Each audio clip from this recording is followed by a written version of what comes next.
collaborateur. Mais Maurice, il va dans la personnalisation.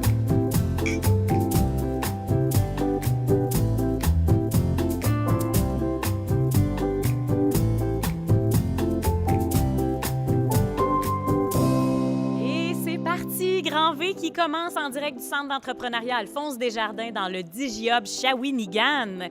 Aujourd'hui, la thématique qu'on s'est donnée, c'est se former, entreprendre et faire carrière chez nous.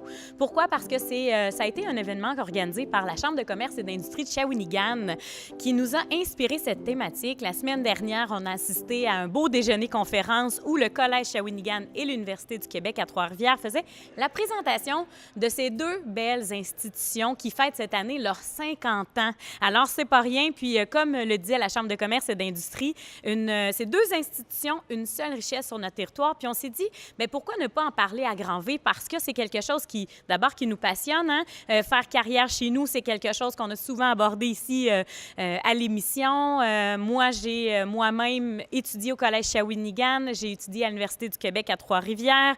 Et comme je le disais, vous allez le voir plus tard dans l'émission, en tout cas dans très, très pas long, je vais vous présenter une belle capsule qui a été réalisée par l'Université du Québec à Trois-Rivières où ça met en valeur des personnalités d'ici qui, comme moi, ont étudié aussi au Collège et à l'Université du Québec à Trois-Rivières et ont fait carrière chez nous. Donc, c'est d'une certaine façon, c'est pour montrer aux gens que c'est possible, hein, chez nous, de vivre heureux et de pouvoir faire ce qu'on aime. Alors, aujourd'hui, à l'émission, il y aura toutes sortes de beaux invités qui vont nous parler ou nous faire découvrir l'entrepreneuriat sous différentes formes, le Collège et l'UQTR, comment eux collaborent ensemble. Et on va aussi recevoir un des administrateurs de la Chambre de commerce et d'industrie de Shawinigan, Mario Lamontagne.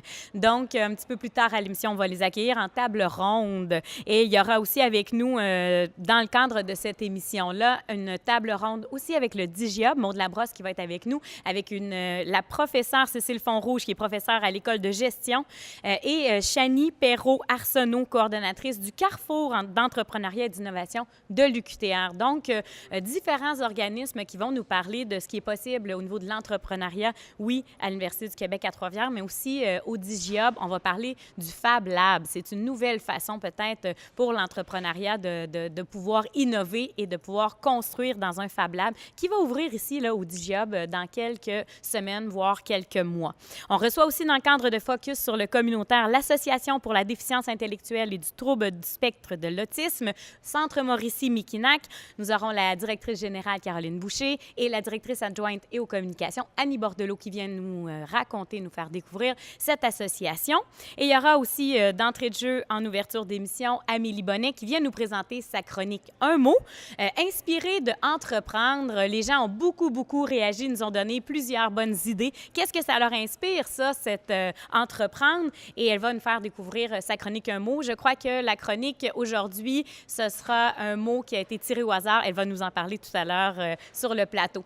Alors, avant de vous présenter la capsule sur les personnalités d'ici qui ont étudié au Collège et à l'Université du Québec à Trois-Rivières, je tiens encore une fois à vous dire merci de nous suivre et d'être présents. On reçoit de plus en plus de courriels, de demandes aussi. Hein, les gens veulent participer à Grand V, veulent rayonner autrement. On ne vous oublie pas. On va vous donner des nouvelles. Évidemment, on aime pouvoir recevoir aussi vos commentaires, ce que vous avez envie de nous partager. Donc, gênez-vous pas pour nous écrire. C'est un très, très grand plaisir de vous lire. Et alors, maintenant, je vous laisse sur une capsule vidéo qui a été réalisée par l'UQTR où on va voir Luc Arvizet, qui est le directeur à la division économique de la ville de Shawinigan et aussi le président du Centre d'entrepreneuriat Alphonse Desjardins. Il y aura Luc Bellerive du Trou du Diable. Il y a moi-même, Véronique Buisson de la Philanthrope. Et nous avons aussi la chance de voir dans cette capsule-là Chantal Trépanier, qui est la présidente directrice générale de Cognibox Sim ici à Shawinigan. Alors, on vous laisse sur ces belles capsules.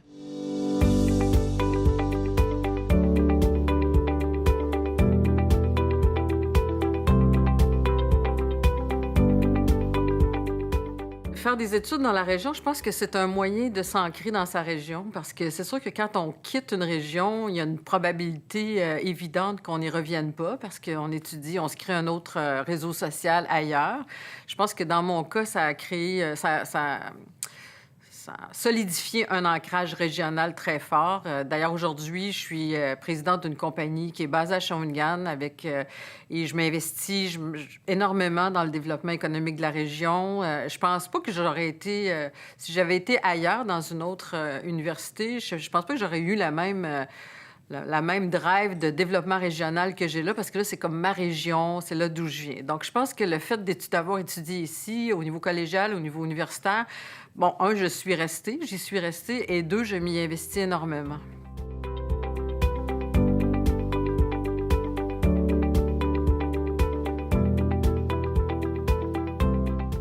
Je me considère chanceux, d'avoir eu un collège puis une université de qualité quand même dans ma région. Je pense que c'est pas tout le monde qui a ce privilège-là. Et à la fin, j'ai fait le choix quand j'ai fait ma demande en enseignement entre l'université ici à Trois-Rivières puis Québec. Ce que ça m'a apporté, je pense, de venir ici à Trois-Rivières, c'est le fait de m'enraciner un peu plus dans ma région. Puis je suis pas certain si j'étais allé ailleurs, par exemple à Québec, probablement que je me serais enraciné là-bas après parce que j'aurais fait des stages en enseignement, puis tout le reste de ma vie, enfin, c'est un peu le destin quelque part, là. Peut-être que tout le reste de ma vie serait parti en enseignement alors que là, je suis resté dans ma région. Puis j'ai rencontré des gens qui m'ont amené au Trou du Diable, puis on est parti complètement dans un autre sens parce que j'ai quitté l'enseignement après quelques années avec le Trou du Diable.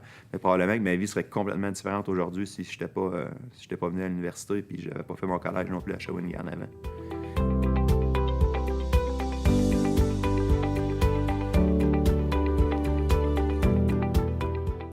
À ce moment-là, moi, ce que ça m'a donné de faire mes études dans la région, j'étais pas prête à partir de chez nous. Oui, partir de la maison familiale, parce que ça, j'en avais envie. Je voulais trouver mon appartement, je voulais aller créer ma vie, mais je voulais pas m'en aller loin de mes amis, de mon cercle. Je suis quelqu'un de très social, donc ça, c'était important pour moi. Et de pouvoir faire mes études à l'Université du Québec à Trois-Rivières, c'était un incontournable. C'était ça, c'était clair, c'était ce que je voulais. Mais à ce moment-là, je savais pas à quel point aussi mon réseau que j'allais bâtir en dehors de l'école, tous mes emplois étudiants, moi, j'étais serveuse dans les restaurants, je savais pas que j'étais en train de construire un réseau qui allait me servir encore aujourd'hui. C'est incroyable parce que tout s'est mis en place à travers ce réseau-là et je suis certaine à 100 que si j'avais pas eu, à ce moment-là, pendant mes études, cette chance de tisser des liens ou de créer un réseau, ça n'aurait pas eu le même impact sur ma vie aujourd'hui. Moi, je suis une entrepreneur et c'est vraiment grâce à ce réseau-là que j'ai pu avancer, faire des pas dans cette carrière-là d'entrepreneur. Donc, je suis convaincue que d'avoir fait mes études dans ma région, dans mon milieu, ça a eu cet effet positif.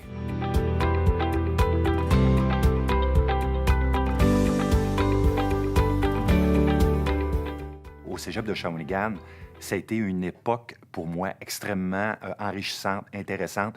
C'était chez moi, dans ma ville. On était chanceux d'avoir un collège de cette qualité-là dans ma ville. Ça me permettait de rester chez moi, d'aller à l'école, d'étudier et, dans le fond, de parfaire ce que je voulais faire dans la vie plus tard. Donc, pour moi, le cégep de Shawinigan reste dans mon cœur une étape extrêmement marquante dans ma vie de jeune adulte qui découvre les choses et qui découvre le monde. J'ai jamais regretté mon passage à l'UQTR, loin de là, au contraire. C'est une institution comme le cégep de Shawinigan, comme le Cinéma Sainte-Marie à Shawinigan. Ce sont des institutions qui m'ont formé, qui m'ont permis dans le futur de faire ce que je fais aujourd'hui dans la vie en développement économique et j'en serai éternellement reconnaissant pour ce que j'ai vécu dans ces endroits-là.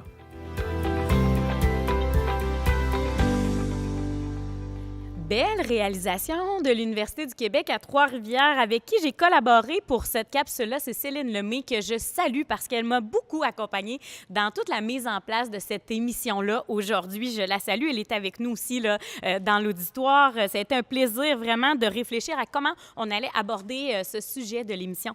Et des belles capsules, des belles personnalités de gens qui ont resté chez eux dans leur région. Ça ne veut pas dire qu'ils ne sont pas allés ailleurs voir le monde pour ramener de bonnes idées ici, mais quand même même, c'est intéressant de voir qu'il y a des parcours comme Luc Arviset, Luc Bellerive, Chantal Trépanier, ben moi, mon parcours, de gens qui ont décidé de rester chez nous et d'entreprendre ou de faire carrière ici. C'est vraiment une très, très belle idée cette année de souligner les 50 ans de l'Université du Québec à Trois-Rivières du Collège et de mettre en valeur ces types de profils-là de personnes qui ont choisi de rester ici. D'ailleurs, vous allez voir dans l'émission de Belle Table Ronde où on va revenir sur l'émission du 16 mai avec le directeur général du Collège Shawinigan, M. Éric Millette. Il y aura aussi Mme Danielle Saint-Amand, qui est directrice du service du développement institutionnel et des relations publiques de l'UQTR. Et il y aura Mario Lamontagne, administrateur de la Chambre de commerce et d'industrie de Shawinigan, qui vont aborder le retour de cet événement-là et aussi qu'est-ce que ça a de particulier que d'avoir deux institutions comme celle-là chez nous sur notre territoire. Alors, une belle table ronde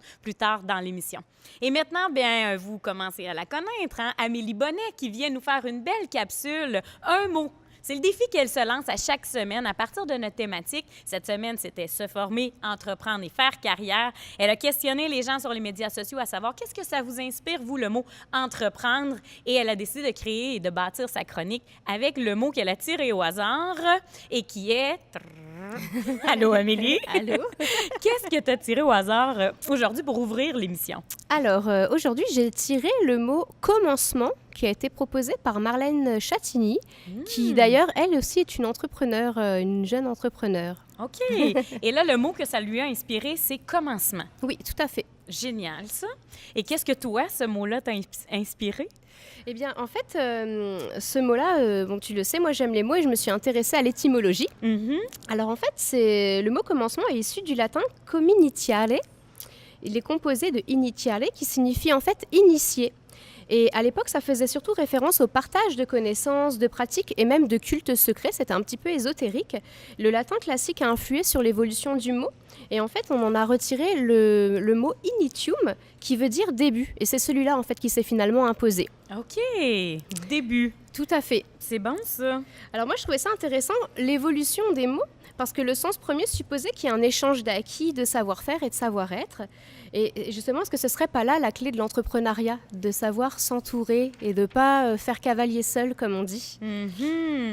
Alors moi, ça me fait penser beaucoup à un proverbe africain que tu as peut-être déjà entendu, qui dit que seul on va plus vite, mais ensemble on va plus loin. Oui, j'adore ce proverbe-là. Ah. Africain, tu vois, j'avais oublié que c'était un proverbe africain. Puis je me rappelle que le maire de la ville de Shawinigan l'a déjà cité, ce proverbe-là, en disant que c'était un proverbe africain. Ah, c'est vrai, ça, pareil. Seul, on va plus vite, mais ensemble, on va plus loin. J'aime beaucoup ça. Oui, c'est vrai. Ça fait plein de sens. Oui, tout à fait. Puis, toi, j'ai pensé justement à l'émission Grand V. Puis, lorsque tu l'as entreprise, qu'est-ce qu'il y avait au commencement? Beaucoup de choses. Au commencement, quand j'ai pensé à Grand V, c'était vraiment parce que avec la Philanthrope, qui est une boîte de communication, on accompagnait beaucoup d'organismes, beaucoup d'entreprises, même des individus, où il y avait à rayonner, à se promouvoir. Et tu sais comme moi que c'est pas toujours simple hein, de se promouvoir, de trouver les bons canaux de communication. Et je sentais qu'il y avait derrière cette plateforme-là, Grand V, qui pouvait prendre forme, le temps de rencontrer les individus et de se promouvoir. Donc, ça devenait un moyen super intéressant et, je pense, efficace de rayonner autrement. C'est ça, c'est ce qu'il y avait et j'avais envie de rencontrer, d'échanger et de recevoir. Et l'idée d'avoir une plateforme de diffusion, je trouvais que ça devenait très, très intéressant. Donc, ça rejoint un petit peu le premier sens du mot qui était d'initier puis d'échanger chacun ses acquis puis de se promouvoir d'une manière différente. Absolument, oui. C'est super. Oui. Moi, j'ai réfléchi un petit peu à quelles entreprises je connaissais. Et alors, je ne sais pas si on peut citer le nom. Il y a une entreprise française qui s'appelle Decathlon qui s'est implantée au Québec il y a 2 ans presque maintenant. Et en fait, c'est une entreprise justement qui prône cette valeur du partage et qui ont mis en place un système, et je dirais peut-être même plus une vision d'entreprise libérée. OK. Est-ce que tu sais ce que c'est, l'entreprise libérée? Non. En fait, ça rejoint un petit peu ce qu'on dit depuis le début, c'est qu'au quotidien, les collaborateurs, ils peuvent aisément prendre des décisions en pesant l'impact qu'elles peuvent avoir sur la direction. Donc, par exemple, les collaborateurs peuvent donner leur avis sur le choix d'un nouveau collaborateur. OK. Et en fait, cela permet de coordonner les efforts communs et d'orienter tous les collaborateurs dans la réalisation de leur mission quotidienne au service de la mission collective. Ça permet également de fixer une destination, de s'assurer que chacun a envie d'y parvenir et que tous peuvent y arriver. Et puis, ça permet de construire en fait un pont cohérent et conséquent vers le futur. Et là, cette entreprise-là, c'est une philosophie qu'ils ont implantée dans leur organisation. Oui, tout à fait. Mais qu'est-ce qu'ils offrent comme service? Alors en fait, c'est un magasin de vente de produits de sport. OK. Oui. Donc, eux, ils se sont rendus compte que si tu avais la chance de choisir ton collaborateur ou de venir dire, bon, dans notre équipe, il manquerait telle personne, qui deviennent plus forts ensemble, comme tu le disais avec le Exactement. proverbe. Oui, oui. Donc, ils ont cette intelligence, je vais dire, de choisir et de faire en sorte, parce que souvent, moi, j'aborde souvent cette thématique-là. On dit qu'aujourd'hui, c'est pas juste le savoir-faire qui importe, mais le savoir-être, la personnalité. On va être tendance à choisir des personnalités qui vont bien aller ensemble. Oui, tout à fait. Et ce qui est intéressant dans cette Oui. dans cette identité d'entreprise, Oui. c'est qu'en fait, ils la communiquent même avec leur clientèle.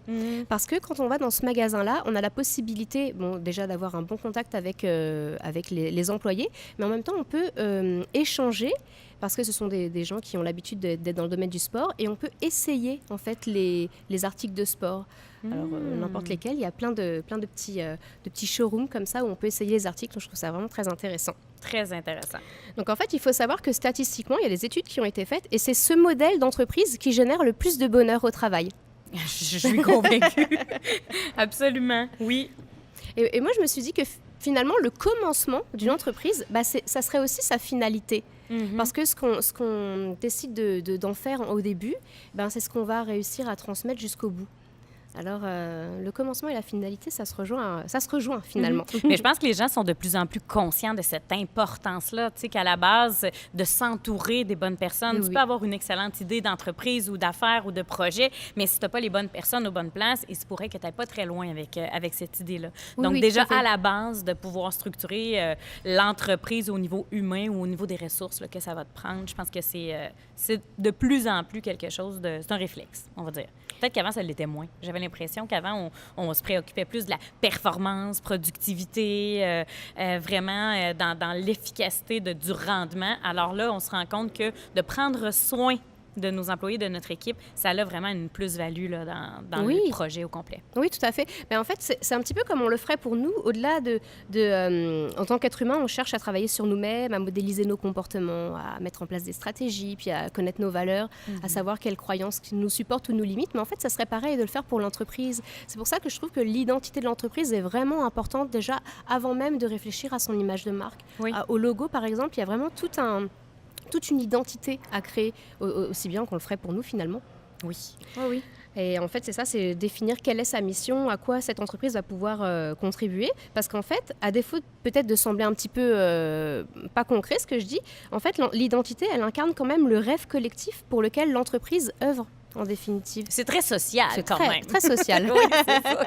C'est vraiment très social. Puis d'ailleurs, plus tard dans l'émission, on va avoir la chance de discuter du Fab Lab qui va prendre forme ici. Et on va aborder ça, ce côté social et l'entrepreneuriat. Comment on peut faire le mélange de tout ça, dans lequel je crois à 100 Oui. aussi, mais qui n'est pas toujours si simple à faire, ce jumelage-là. Non, c'est sûr. Oui. Puis c'est drôle, tout à l'heure, tu me parlais de performance. Oui. Puis justement, j'écrivais une petite chose parce que je me disais, bon voilà, l'entreprise, l'entrepreneuriat, le commencement, par quoi ça doit commencer? Déjà, il y a une idée. Oui. Il y a une idée. Puis au-delà de cette idée-là, je crois que l'idée doit être composée de 3 éléments essentiels. La première, c'est d'abord le talent. Mais des fois, on dit que le talent, on l'associe à la performance, c'est-à-dire que ça doit être associé forcément à quelque chose d'extraordinaire. OK. Et moi, je suis convaincue que puisqu'on est ordinaire, on peut faire des choses extraordinaires. Et c'est un sujet parfois encore flou, le talent, parce que notre culture nous incite à regarder, à ne pas regarder ce qu'on fait spontanément, en fait, parce qu'on a tous un talent, puisqu'on fait naturellement, ça peut être n'importe quoi, parce qu'on a tous des talents différents, mais ce qu'on fait naturellement, c'est un talent, puis c'est bien de pouvoir le cultiver. Donc ça commencerait par le talent. Ensuite, ça continuerait par le travail. Et oui, parce que on sait que quand on veut partir son entreprise, effectivement, il faut travailler. Et puis là, il y a plein de croyances qui embarquent, mais en tout cas, Il faut pas trop compter ses heures au Oui, début. Non, ça, c'est sûr. Il y a encore quelqu'un récemment qui écrivait sur la page Facebook, je pense, de Grand V, qui disait, tu sais, dans le fond, le talent, souvent, oui, ça prend... il faut avoir un certain talent pour mettre en place des choses, mais que c'est 90 d'efforts, de travail. Tout à fait. Et être acharné quand même, souvent, dans ce qu'on met en Oui, place. tout à fait. Mhm. Mais c'est un mot aussi qui est beaucoup revenu dans les propositions. Oui. Déjà, le fait d'oser, mais aussi le fait d'être courageux, puis d'avoir beaucoup de résilience. Ça peut paraître facile de partir à son compte, mais finalement, il y a beaucoup d'embûches. Il y a beaucoup d'embûches, ça, il faut en être conscient aussi. C'est pas toujours tout rose, parce qu'on parle pas assez souvent de l'envers du décor. C'est vrai. Puis d'ailleurs, on aura une émission le 27 juin où on va aborder davantage cet aspect-là qui est la face cachée, on va dire, de l'entrepreneuriat. Hein? Oui, c'est pas toujours tout rose. Puis peut-être que c'est pas fait pour tout le monde non plus. Non, tout à fait, oui. C'est pour ça que je trouve intéressante l'idée à l'émission aujourd'hui de dire c'est se former, entreprendre et faire carrière parce qu'effectivement, il existe bien d'autres choses que juste simplement être entrepreneur ou se lancer en affaires. Oui, oui, tout à fait. Ça revient en fait sur les talents. On a tous des talents différents. Puis effectivement, l'entrepreneuriat, c'est pas quelque chose que tout le monde a envie de faire. Oui. Et en même temps, c'est ça de pouvoir mettre son talent à profit de quelque chose d'intéressant. Oui, absolument. Et puis après, outre le talent et le travail, il y a le timing. Oui. Parce qu'on a beau avoir la meilleure idée du monde, si c'est pas le bon moment, ça fonctionnera pas. Donc le timing est très très important. Puis ça veut pas dire que l'idée est mauvaise, parce que parfois ça peut ne pas fonctionner maintenant, mais ça peut fonctionner après. Oui.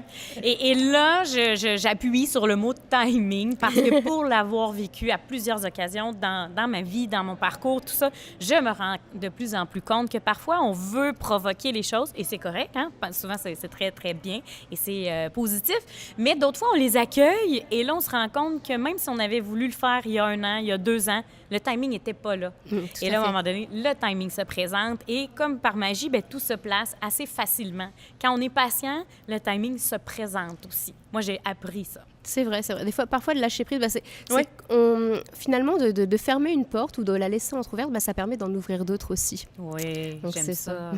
Lorsqu'une porte se ferme, une autre s'ouvre oui. aussi. Oui. Ouais. Tout à Très, fait. très intéressant. Donc, le talent, le travail et le timing. Oui. C'est vraiment d'une façon assez condensée. À chaque fois, tu m'impressionnes tout ce que tu peux nous présenter en l'espace d'environ 10 minutes. Donc, tout ça a été inspiré de Entreprendre, mesdames et messieurs, d'un paquet de mots qui ont été aussi distribués ou rédigés sur les médias sociaux et Commencement, qui t'a permis de venir nous aborder avec toute cette inspiration-là. Merci beaucoup, Amélie Bonnet. Mais merci à toi de m'avoir reçue. C'est un grand plaisir, encore une fois. Puis j'aimerais ça juste que tu nous rappelles, parce que tu vas nous en parler probablement plus lors de d'autres émissions, mais je veux juste que tu me dises votre événement qui s'en vient en juin. Rappelle-moi la date. Alors, c'est le 29 juin, le samedi 29 juin à Montréal, donc au collège André Grasset, avec François Lannoy, donc, qui est conférencier. Nous organisons le salon Conscience et musique. Alors, c'est un salon durant lequel toute la journée, vous allez avoir la possibilité d'accéder à des ateliers, de voir des conférences. On a des invités de marque. Pour l'instant, je ne peux pas dire le nom encore, c'est un secret. Oui. Mais voilà, c'est un bel événement. Et puis, tu seras présente. Je serai présente, absolument. Je serai présente donc le 29 juin et tu auras l'occasion de venir nous en reparler le 27 juin à Grand V. Oui, tout à fait. Avec justement tes propres invités qui vont être avec nous à l'émission. Oui, tout à fait. Génial. Merci beaucoup, Amélie. Merci à toi. À très bientôt. Oui. Alors, Amélie Bonnet qui se donne toujours ce défi-là, une chronique, un mot. Et aujourd'hui, elle nous a vraiment inspirés avec le thème Entreprendre, mais le mot choisi, c'était commencement. Alors maintenant, on va accueillir Annie Cournoyer, la chef d'Oser Tout, qui elle aussi se laisse grandement inspirer par la thématique de nos émissions à chaque fois et elle me surprend. Donc, je lui ai mentionné qu'on allait parler de se former, entreprendre et faire carrière. Et chaque petite portion de notre thématique a inspiré un plat ou une idée à Annie. Allô, Annie? Allô? Alors, Annie, tu nous as décomposé, on va dire, un menu pour nous aujourd'hui avec les thématiques que nous avions à l'émission. Oui. Raconte-moi ce qui t'a laissé inspirer. Bien, d'abord, la base en cuisine. Quand on commence en cuisine, la première chose à apprendre, c'est faire un potage. Ah oui, hein? C'est aussi simple que ça. Fait que dans le fond, aujourd'hui, j'ai fait un petit potage du Berry, dans le fond, qui est une crème de chou-fleur avec coriandre. Mm-hmm. Puis là, après ça, plus tard, quand tu continues à monter en cuisine, bien là, tu peux te créer un plat signature. Oui. Donc, notre plat signature, à nous ici qu'on fait au café. C'est le sandwich au jambon artisanal avec une petite mayo, dans le fond, au miel et pommes. C'est bon, ça. Avec une petite salade Sucré, centrée. Oui, un peu salé, sucré, puis salé, moi, oui. j'adore ça. Ouais. En plein ça. Puis, ben là, plus tard, tu montes, ben là, tu peux commencer à te créer des plats un peu plus gastronomiques. Oui. Donc, on y a été, dans le fond, avec un petit médaillon de veau, avec une petite sauce, une demi-glace. Montre-nous Oui. ça, juste en levant une petite affaire, un médaillon de veau. Un petit médaillon de veau, dans le fond, avec une sauce champignon là, qu'on retrouve ici en Mauricie. Chanterelle, champignons crabe. Fait que, c'est ça. Des champignons de notre territoire. Oui, absolument. Wow! Et tout ça, ben nos invités sont très chanceux parce qu'ils vont pouvoir se régaler avec Oui. ce que tu nous proposes aujourd'hui. Absolument. Bravo! Merci d'avoir réalisé ça. Ça fait Puis plaisir. quand j'arrive le matin, encore aujourd'hui, toute Oui. calme, prête, c'est pas des gros défis que nous, on te lance quand même parce que c'est à ta portée et à votre mesure chez Oser Tout. Oui, mais c'est quand même un défi. C'est quand même un C'est le défi. thème qui est plus le défi. Oui, là. c'est ça, de se creuser un peu les méninges pour arriver à proposer quelque chose de super intéressant. Merci beaucoup. Mais j'allais dire plaisir. qu'un défi que tu as cette semaine, en tout cas un entre autres que tu as, c'est celui de répondre aux convives de l'événement pour le trash. Absolument. Ce samedi, Mm-hmm. dans le fond, Ozitou et la pâtisserie Le Palais, Oui. dans le fond, on est partenaires pour organiser le souper bénéfice du trash, travailleurs de rue de Shawinigan. Mm-hmm. Il reste encore quelques billets. Donc, Il reste encore quelques billets. Je pense que ça va être une super belle soirée. Il l'appelle le bal du printemps et c'est Ève Salvaille, une ancienne mannequin qui est aujourd'hui Absolument, oui. DJ, Oui, oui. qui va vous faire danser une très, très belle soirée. Alors, je vous invite à vous rendre sur Facebook pour aller découvrir le trash Shawinigan, travail de rue, et vous allez pouvoir peut-être vous procurer un billet. Faites vite parce que je le sais qu'il reste quelques places, mais c'est quand même samedi le 25 puis mai c'est prochain. tous des partenaires locaux là, de Shawinigan. Alors, combien de gens vous pensez avoir cette soirée-là, Annie? Moi, je dirais là, facilement 150, 160 personnes, là, Donc, facile. ça reste un défi pour vous autres, ça, c'est sûr. Absolument. Surtout qu'on a un autre événement en même temps, donc... Et c'est d'ailleurs ce qui m'interpelle beaucoup par rapport à Oser Tout. J'ai dit, Annie, je vais le dire en ondes. Ils ont des gros événements qui s'en viennent cet été pour Oser Tout. Donc, on va partager une offre d'emploi qui, présentement, est sur les médias sociaux. Ils sont en recherche, en embauche. Donc, on va vous partager ça sur la page de Grand V. Oui. Une belle job ici au DigiHub et peut-être aussi pour le côté Oui, traiteur. absolument, c'est ça. Dans le fond, c'est pour ici et le traiteur. Horaire de jour en général, quelques soirs, les fins de semaine pour des mariages. Mais sinon, puis on est très flexible. Là. Génial. Pas obligé d'avoir un diplôme en cuisine pour pouvoir travailler en cuisine. C'est C'est très ça, bien l'important. de le mentionner, Oui. effectivement. Alors, qui sait où cette carrière pourrait vous mener, hein, si vous déposez votre CV chez Oser Tout pour venir collaborer à cette super équipe bien dynamique. Merci, Annie. Merci! C'est gentil, très, très belle bouchée. Alors, nos invités vont pouvoir se régaler aujourd'hui avec ce que Annie Cournoyer, la chef de Oser Tout, nous propose. Et maintenant, on découvre notre organisme pour focus sur le communautaire. Vous le savez, hein, avec l'Hebdo du Saint-Maurice, avec la radio CFUT, le 92.9, la philanthrope Grand V et la Corporation de développement communautaire. À chaque émission, on vous présente un organisme communautaire qui fait une différence dans notre région. Et aujourd'hui, on reçoit deux belles femmes dynamiques que je croise souvent partout parce qu'elles sont très impliquées, très engagées dans leur communauté et elles font valoir une belle association. Ça me fait vraiment très plaisir de vous recevoir aujourd'hui, les filles. Moi aussi, vous accueillir. d'entrée de jeu, je peux Oui. juste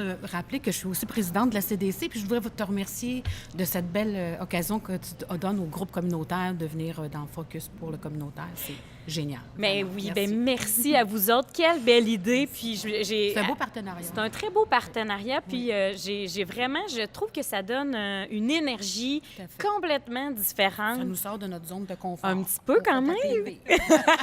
Fait de la TV, passe dans le radio, journal, la oui, radio, fait de la voilà. radio aussi. Oui. Je trouve que c'est super intéressant parce que ça reste que c'est un défi quand même hein, pour les organismes communautaires, simplement de rayonner, Ben, de se faire connaître. En oui. fait, tu vois, nous, ça fait, on se tutoie, On ça fait se tutoie. 35 ans que notre organisme existe. Oui. Et puis, on réussit encore à trouver des parents, des familles qui ne nous connaissent pas.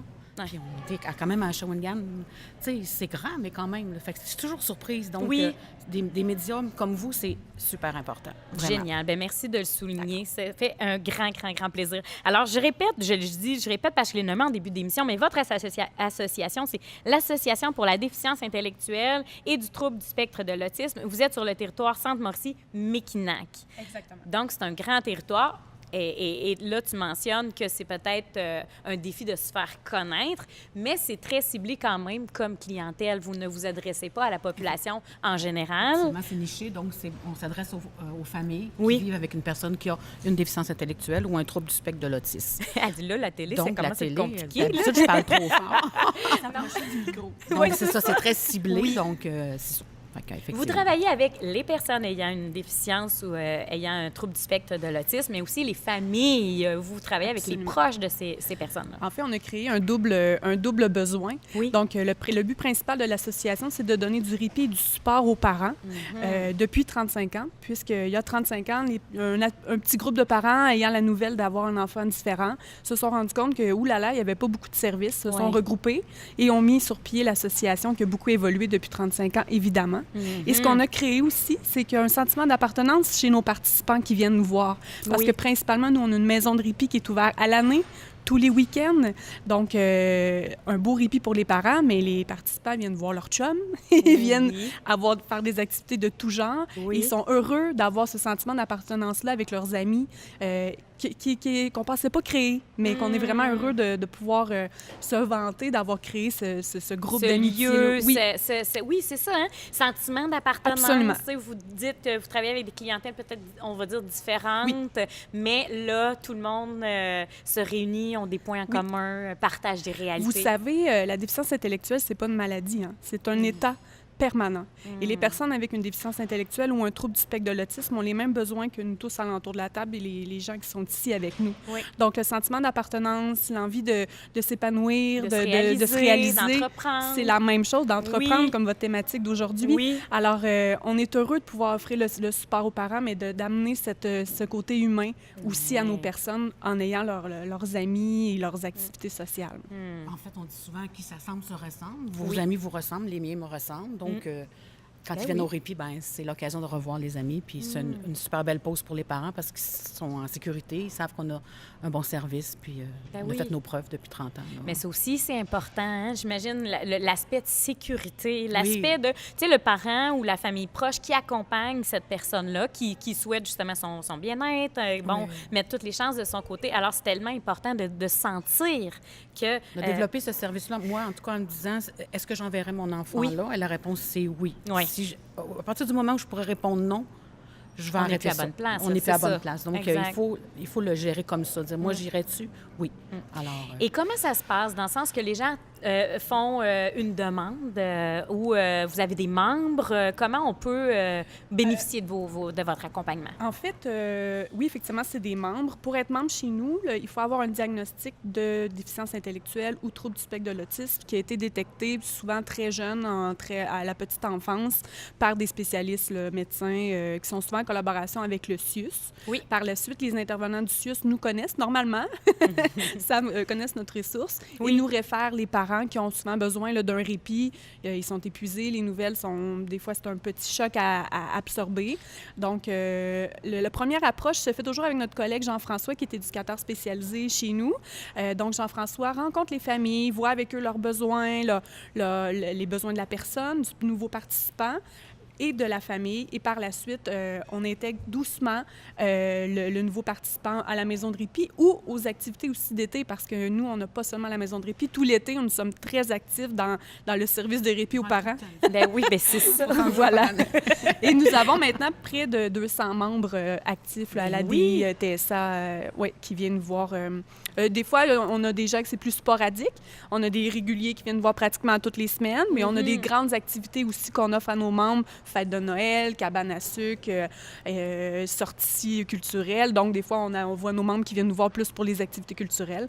Mais le but premier est toujours d'offrir du répit aux parents puis de sensibiliser la population à notre cause. Oui, sensibiliser la population à notre cause. J'aimerais ça qu'on aborde ça peut-être plus en terminant, parce qu'on avait une discussion à propos de ça. d'abord, tu as dit, ce n'est pas une maladie. Absolument. Hein? On n'en guérit pas de ça.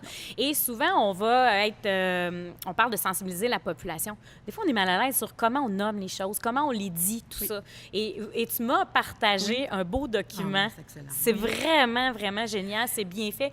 Justement, quoi dire et quoi ne pas dire. Ben, je pense que spontanément, les gens vont dire d'une personne qui a une déficience, elle souffre de déficience intellectuelle. Oui. Ah ben, je vous garantis, c'est pas souffrant du tout, là. C'est pas une maladie. Donc, c'est vraiment on présente une déficience intellectuelle. Mais les gens seront de bonne foi quand ils disent oui. ça, là. C'est jamais dans une...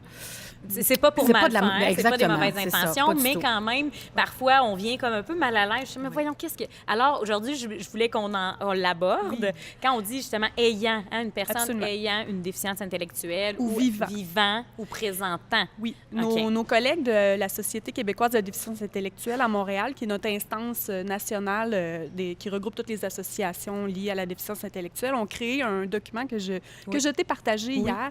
Un document très, très clair qui dit les mots à utiliser, donc comme on dit présentement, vivant, ayant, présentant une déficience intellectuelle, puisque ce n'est pas une maladie. Et les mots à bannir du langage, comme dit Caroline, souvent, c'est absolument pas pour mal faire que les gens vont dire Les gens vont dire souffrant en ou... mongol. Ouais, un Mongolie, débile. en Mongolie.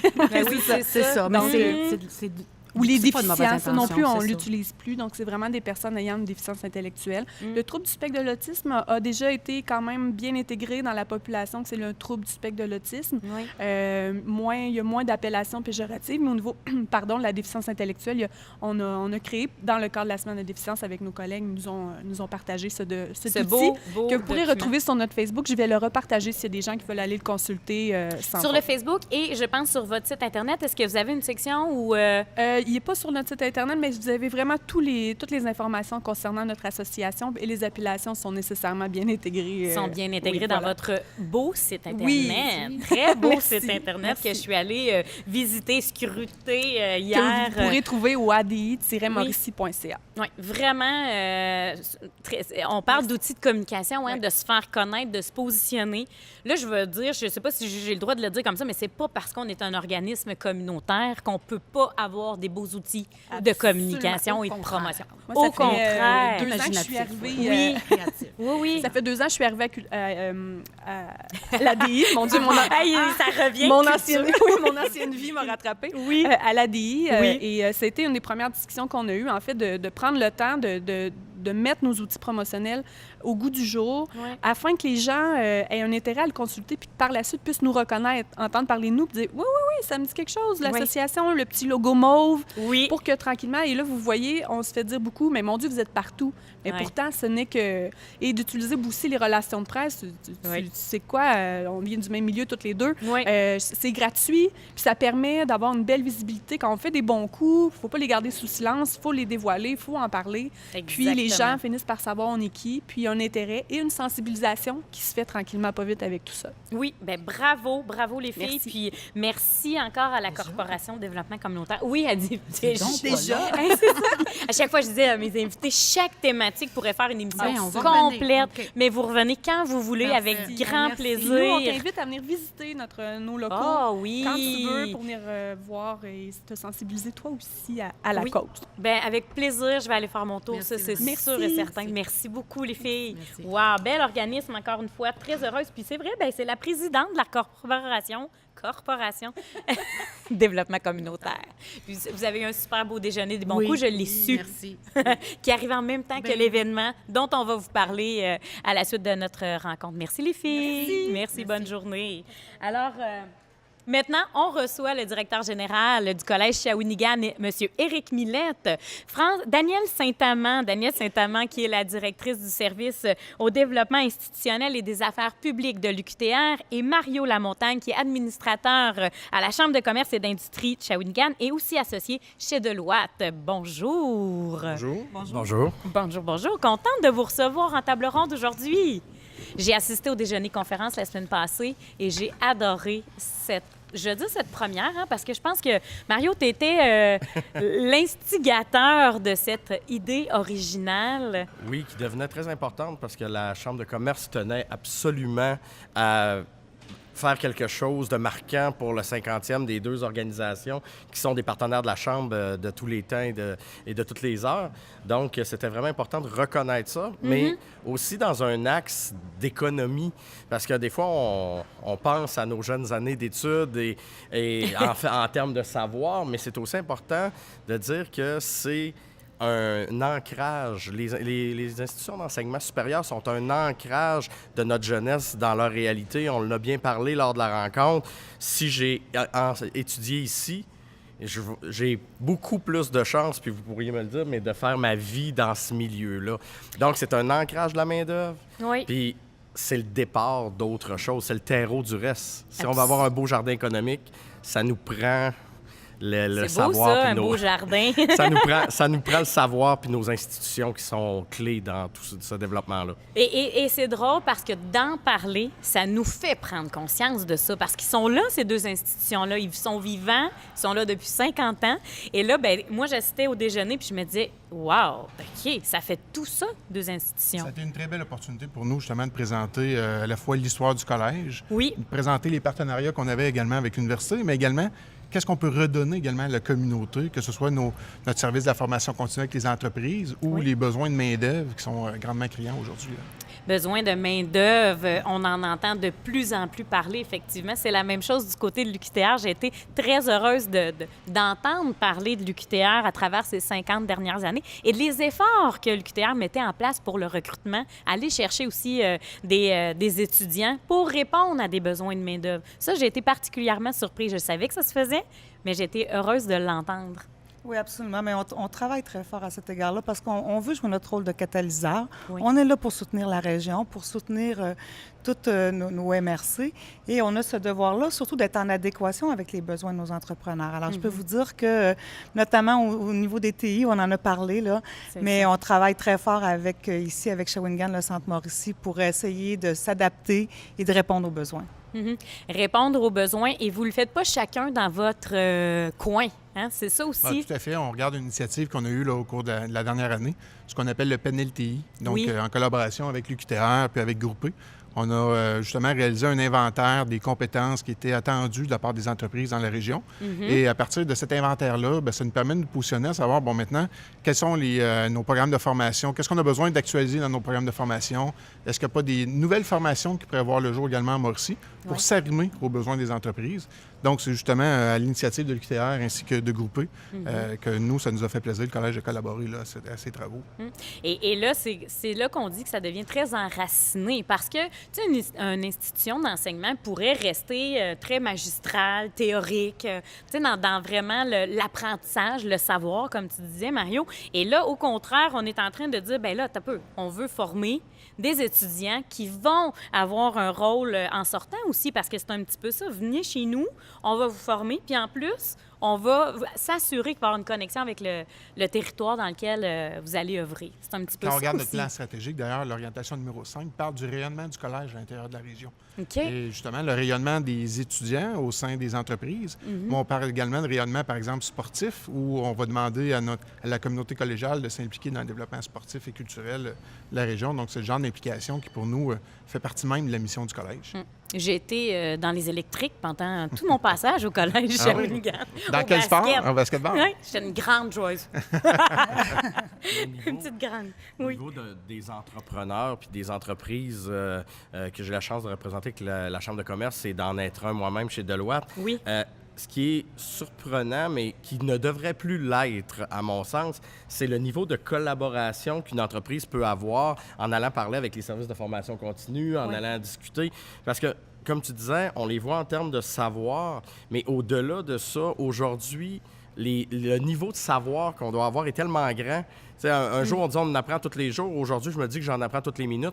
C'est le vrai, niveau de savoir. Donc, ce type d'institution-là, ces partenaires-là, apprennent aussi aux gens pas juste un savoir, mais ils apprennent à apprendre une structure, une rigueur intellectuelle qui permet aux entreprises, après ça, de dire bien maintenant, on ne choisit plus nécessairement un savoir. On choisit une personne qui a bien été encadrée et qui va être capable d'apprendre un rôle qui n'est peut-être pas exactement son rôle, mais ils ont donné 80 du départ. Mais cette personne-là, ils lui ont aussi montré à s'adapter aux 20 manquants. C'est vrai. Fait que Oui. c'est vraiment important. Puis le niveau de collaboration, puis je souhaite à tous les entrepreneurs de parler au service de développement continu, là, parce que des fois, on est devant un mur, puis on dit « Ouais, mais comment je vais faire pour répondre aux changements technologiques, à l'intégration des technologies, mais même aux changements de paramètres de mon industrie? Ben c'est le fun parce qu'eux, ils en voient beaucoup. Puis il y a vraiment des gens compétents à l'intérieur des institutions qui peuvent supporter l'entreprise dans son développement. Mais ça faisait vraiment partie d'une question qu'on voulait, en fait, que je voulais aborder avec vous. C'est vraiment ça, le service de ces institutions-là auprès des entreprises. Donc, ce que tu dis, Mario, c'est que le téléphone pourrait commencer à sonner dans vos centres de formation continue des 2 établissements et vous travaillez en collaboration avec les entreprises. Mais pour l'université, en tout cas, ce que je peux vous dire, c'est qu'au cours de la dernière année, on a notamment déployé ici au DigiHub un bureau avec Marc-André Saint-Yves qui est ici, qui travaille directement pour des projets de recherche avec les entreprises, avec le DigiHub, avec le Centre Alphonse Desjardins. On a Céline Lemay qui est coordonnatrice des partenariats aussi, qui est ici sur place, qui est très souvent, qui est dédiée notamment au Centre Mauricie. On s'assure via les stages, puis je pense qu'il faut toujours le rappeler, hein, on peut déployer des stagiaires, on a les projets PICOM. Alors, il y a toutes sortes de façons d'être impliqué. Il faut juste qu'on vienne nous en parler. Puis je pense que c'était vraiment, Éric pourra le confirmer, c'était vraiment le message qui a été lancé la semaine dernière. Absolument. C'est de dire, nous, on veut travailler avec vous, mais il faut que vous veniez nous en parler. Ben oui, c'est ça. Il faut prendre contact avec nos services de formation continue. Si on regarde du côté du Collège Shawinigan au cours des dernières années, avec l'arrivée d'entreprises comme CGI ou le développement là, de SimConiBox, en discutant avec ces entreprises-là, ça nous a permis de mettre en place un programme comme spécialiste en qualité logicielle qui répond aux besoins de ces entreprises-là dans le domaine du numérique et même d'offrir cette formation-là ici même au DigiHub pour se rapprocher du monde des affaires. Donc, c'est sûr que nous, on demande aux entrepreneurs et aux différentes entreprises de nous contacter pour faire savoir leurs besoins. Et je peux vous dire que je peux en témoigner parce que je cohabite ici, au centre d'entrepreneuriat, au DigiHub, et on les voit, les étudiants. Puis ça fait une différence. Tu viens te former dans un établissement comme celui-là, c'est concret, là. T'es pas dans une classe, on va dire, plus traditionnelle, puis t'imagines ta job du futur. Là, c'est que t'es dans un lieu où t'es en train de te former et que tu vas possiblement travailler ici ou pour des entreprises connexes, là. Ça fait une différence. Pour nous, c'est très intéressant. On connaît la localisation géographique du collège actuellement, qui est un petit peu plus isolée au niveau géographique, mais en amenant justement la formation ici au DigiHub, bien, ça nous permet de nous rapprocher, les étudiants des entrepreneurs. Absolument. Ouais, puis on voulait aussi lancer le message de la collaboration qu'on fait ensemble. Oui. Bon, 50 ans au Collège de Shawinigan, 50 ans à l'université, mais on travaille main dans la main. Et pour nous, c'était vraiment important de lancer ce message-là, de dire on travaille ensemble parce que parfois le besoin est collégial, parfois le besoin est universitaire et toutes les réponses sont bonnes. D'ailleurs, on a des programmes aussi qu'on appelle des deck-back, ou qui sont des programmes de passerelle où ça permet aux étudiants parfois de faire une année de moins pour avoir une formation qui est équivalente. Donc, tout ça est possible. Parce que c'est réfléchi ensemble. Et aussi, ça vient des besoins du milieu. Alors là, on s'ajuste comme établissement. Ça, je trouve ça génial. Au-delà de ça, ça vient même des besoins d'avoir plus de gens sur le marché du travail plus rapidement. Parce que quand on parle d'un deck-back, on coupe quasiment une année complète dans certains programmes et des fois plus. Là. Mais ça permet de rendre la personne, en plus de pour elle avoir une valeur ajoutée, de ne pas dédoubler une formation, ça donne aussi au marché du travail, en 1 an de plus, une infirmière formée en deck-back. Donc, c'est tout à l'avantage de tous. Oui. J'allais ajouter que c'est aussi à l'avantage de notre ville d'avoir ces 2 établissements-là sur notre territoire. Puis ça aussi, M. le maire a été très enthousiaste par rapport à ça. Il y a une collaboration qui peut s'installer entre la ville et vos établissements d'enseignement, puis j'allais dire, et la Chambre de commerce aussi, cette espèce... On l'a senti, cette collégialité-là. Et tout le milieu économique, oui. Là, c'est DigiHub, c'est Chambre de commerce, c'est la ville, c'est la communauté entrepreneuriale, c'est tout ce qui est... C'est de considérer les 2 institutions pas juste comme un outil, mais comme un membre à part entière du développement économique. Oui. C'est vraiment la base. Si j'ai pas les institutions d'enseignement, bien, je perds quasiment 50-60 de mon terreau de main-d'œuvre, puis mes gens s'expatrient, puis il faut que je travaille 2 fois plus fort pour les ramener. Oui. Puis là, en plus, je les garde, puis en plus, j'ai l'option de les former à mon goût. Oui. Donc, c'est vraiment une chance incroyable.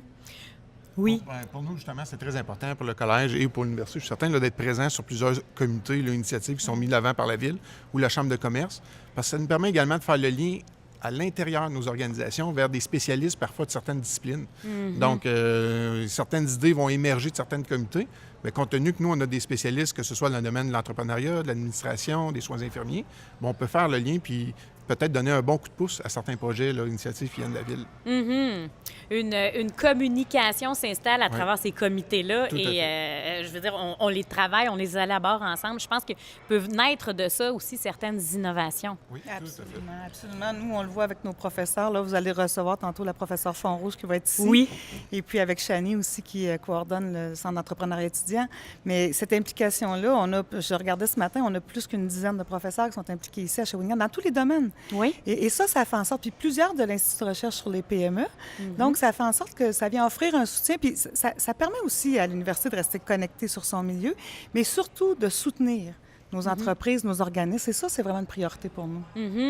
Et par rapport à ça, parce que tu l'as aussi un petit peu abordé, si on n'a pas ces institutions-là sur notre territoire, les jeunes sont portés à quitter, aller se former ailleurs.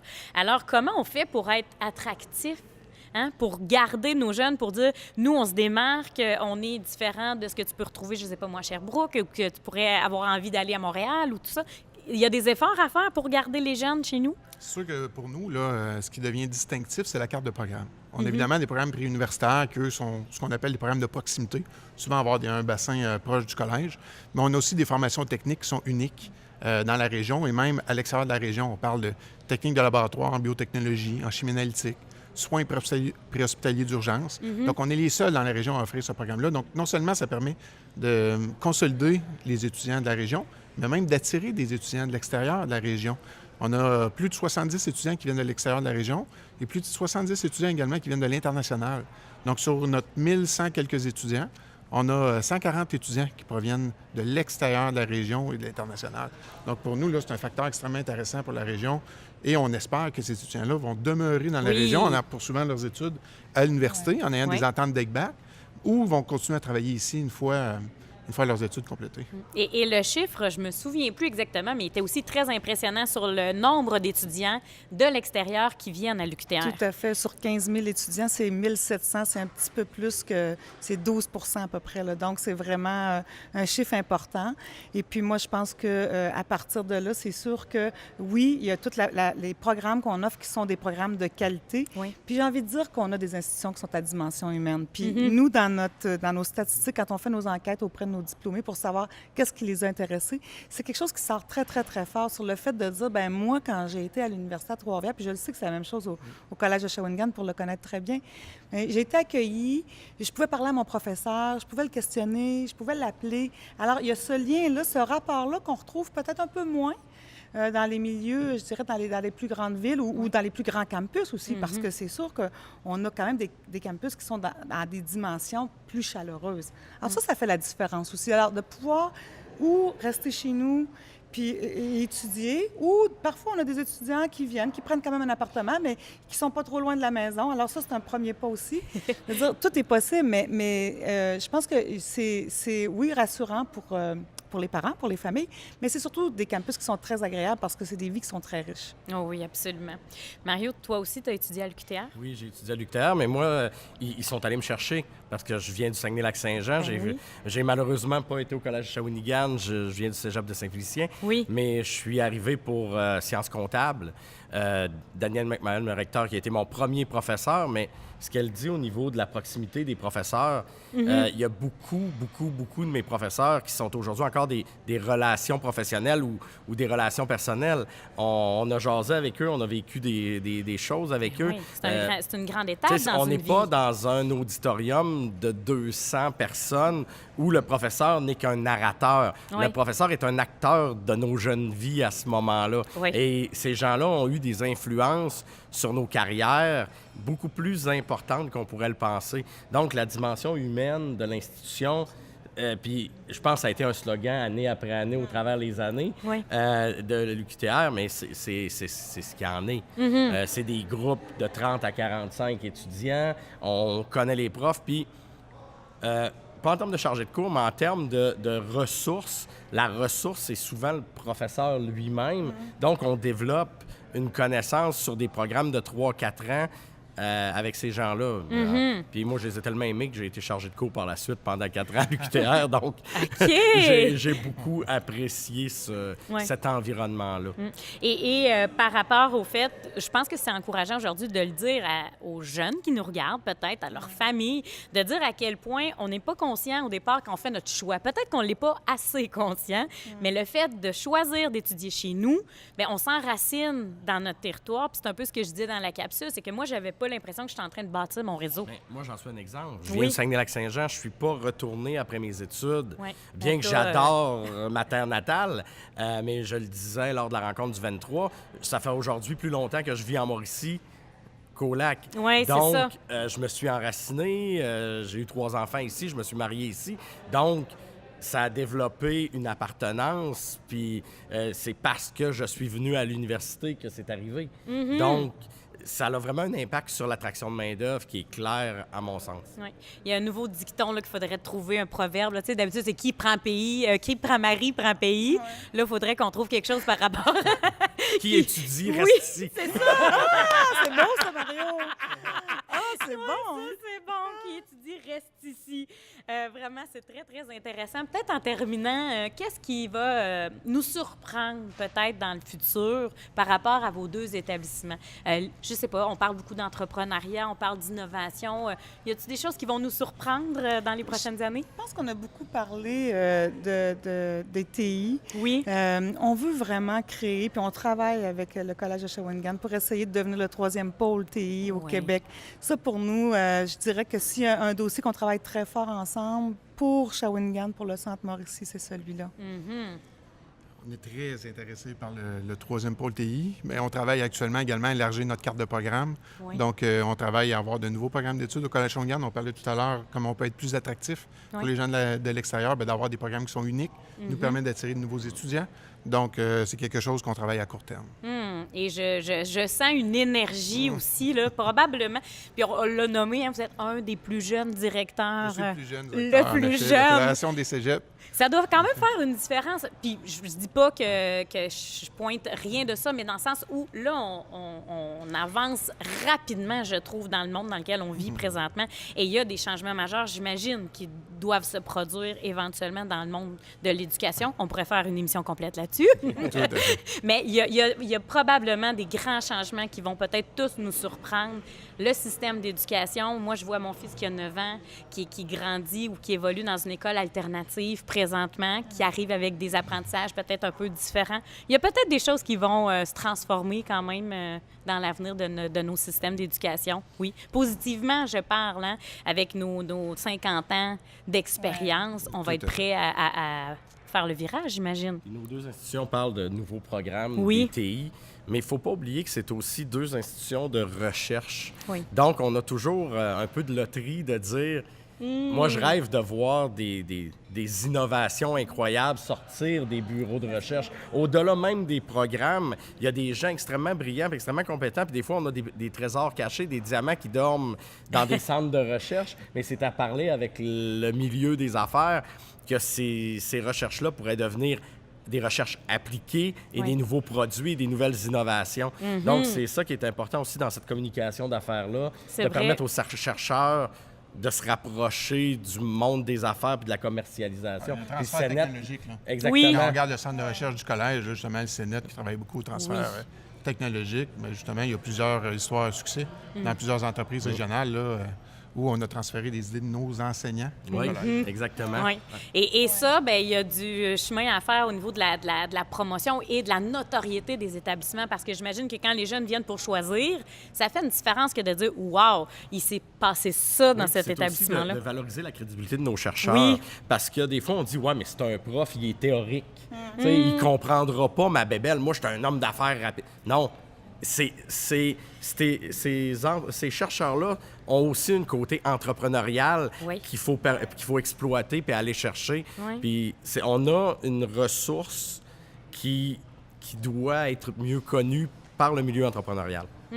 On a une ressource, tu parles là, vraiment de la de recherche, savoir, de ce recherche. savoir-là qu'on humaines. doit... Et une Oui, ressource On a humaine. un potentiel au sein de nos établissements en ressources humaines, justement, de permettre à nos entreprises d'optimiser leur processus d'affaires. oui. Donc, il s'agit tout simplement de faire appel à nous, de nous Non, contacter. moi, je trouve ça vraiment stimulant.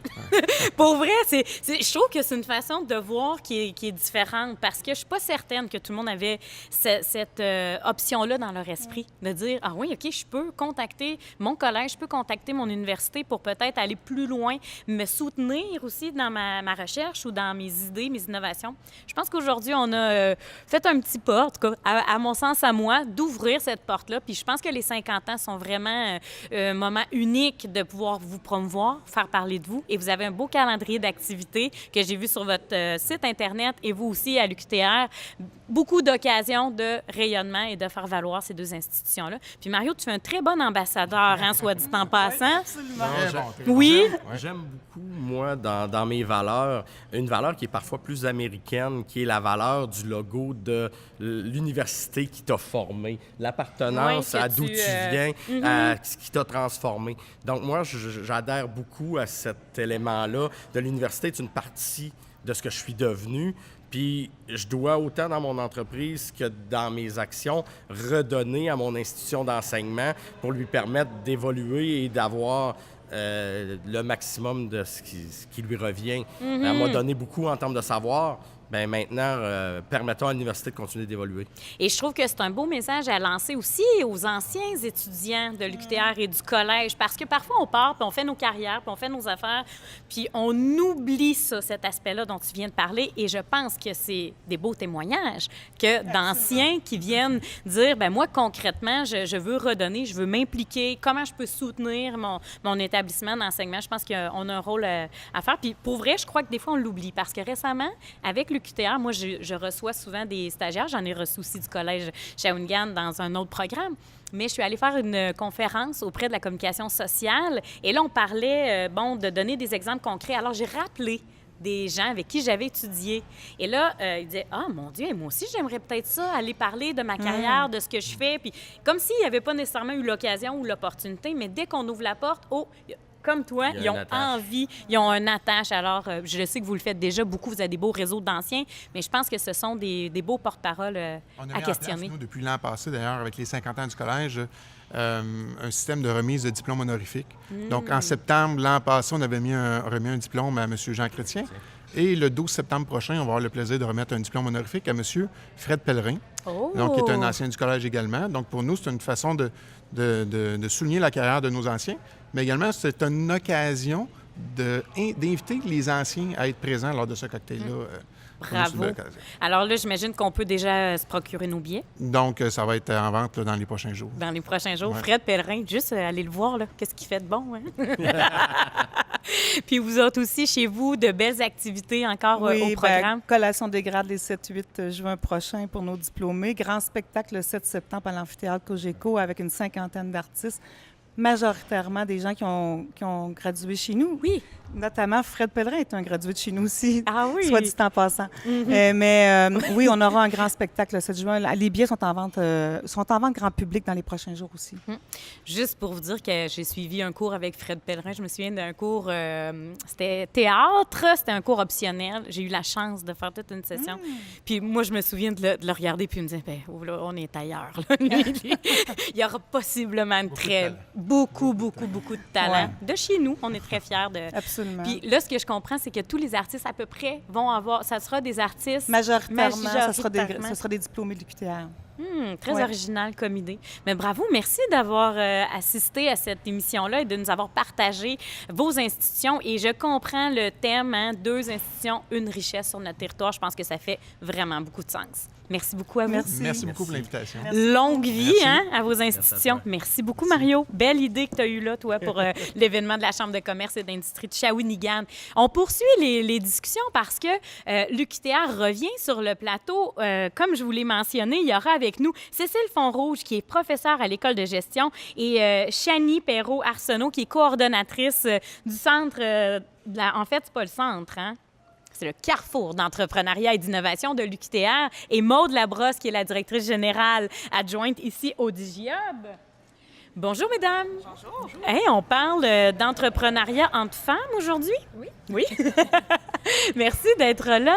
Je suis très, très contente d'avoir la chance d'explorer les thèmes dont on va discuter ensemble. D'abord, celui de l'entrepreneuriat, parce que c'est quelque chose qui me passionne. Peut-être le saviez-vous déjà.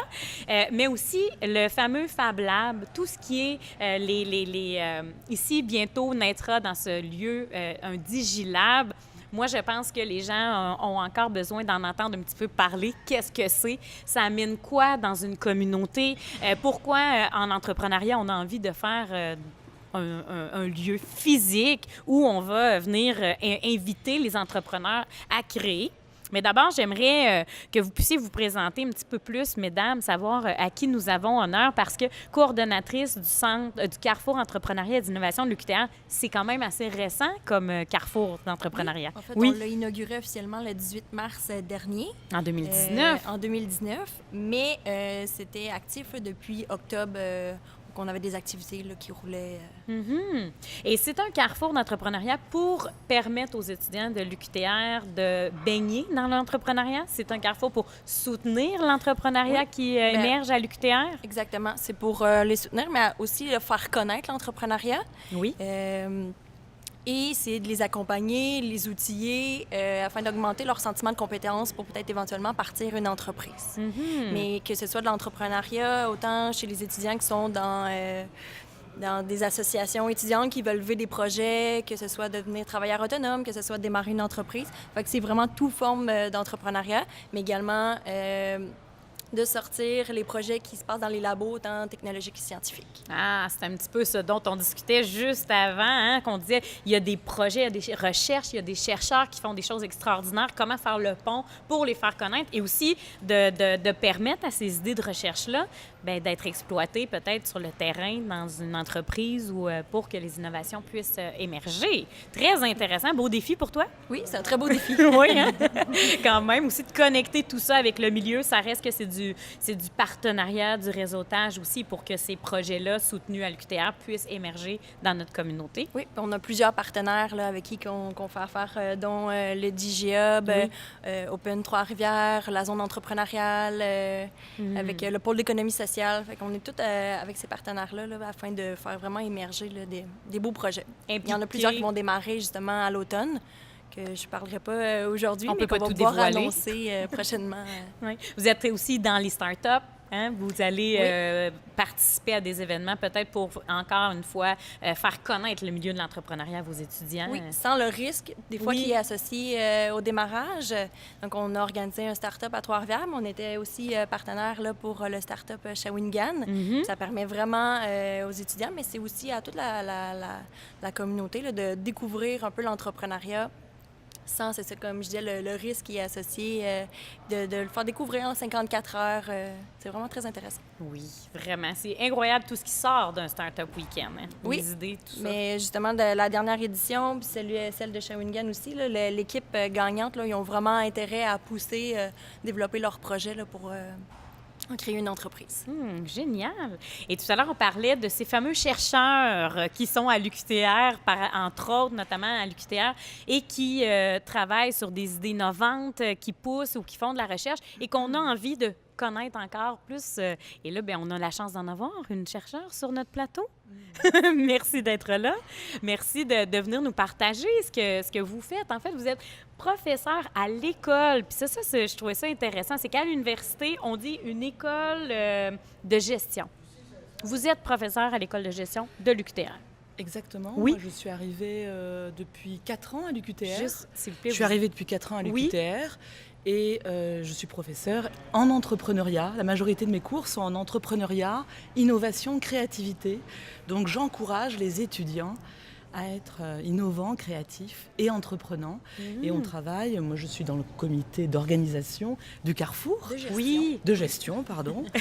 Et donc on travaille en étroite collaboration avec Chani pour essayer de stimuler l'esprit entrepreneurial. Et puis parallèlement, je suis aussi à l'Institut de recherche sur les PME, qui est un institut qui date d'une vingtaine d'années à l'UQTR et qui est très connu, qui est un institut très connu dans la francophonie, sur la PME et sur l'entrepreneuriat. Et j'étudie les Fab Labs ou tous ces lieux d'innovation ouverte et d'innovation collaborative. Et donc, je travaille avec Maud Labrosse sur le sujet un peu mystérieux du Fab Lab. J'aime ça.